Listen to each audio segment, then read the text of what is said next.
सर्वसामान्यांच्या हक्काचा आवाज जागर जनस्थान। बातमी पैठणीच्या चोरी संदर्भातील। सध्या येवला शहरात व तालुक्यात चोरांची मोठी उच्छाद मांडला आहे। पैठणीच्या हातमागावर तयार झालेल्या 2 ब्रॉकेट पैठण्या चोरट्यांनी कापून नेल्याची घटना येवला शहरातील नागडे बायपास रोडवरील पैठणी कारखान्यात घडली। सुमारे 3 लाखाच्या साड्या हातमागावर तयार झालेल्या अखेरचा हात फिरवत असताना भगवान दत्तू गायकवाड यांच्या पैठणी कारखान्यात चोरांची मध्यरात्रीच्या सुमारास ब्रॉकेट पैठण्या कापून नेल्याची घटना घडली। याबाबत गायकवाड यांनी येवला शहर पोलीस ठाण्यात तक्रार दिली असून येवला शहर पोलीस अधिक तपास करीत आहे। चोरट्यांचा तात्काळ पोलिसांनी बंदोबस्त करावा अशी मागणी नागरिकांकडून होत आहे।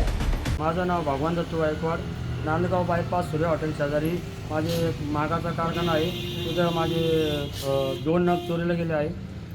साधारण 2 नगाची किंमत 3-1 लाख रुपये जवळपास आहे आणि मी येवला सिटी पोलीस स्टेशनला मी तक्रार नोंद केलेली आहे। गाळ्यांच्या कुलपा खोलून आणि चोरी झालेली आहे। गाळा पुढं फुटलेला नाही, तुटलेला नाही, कुलपा खोलून संगी आणि ते तिथं चोरी केलेली आहे। त्यांनी मागावर झालेले पूर्ण रेडी नग त्यांनी कापून नेलेले आहे।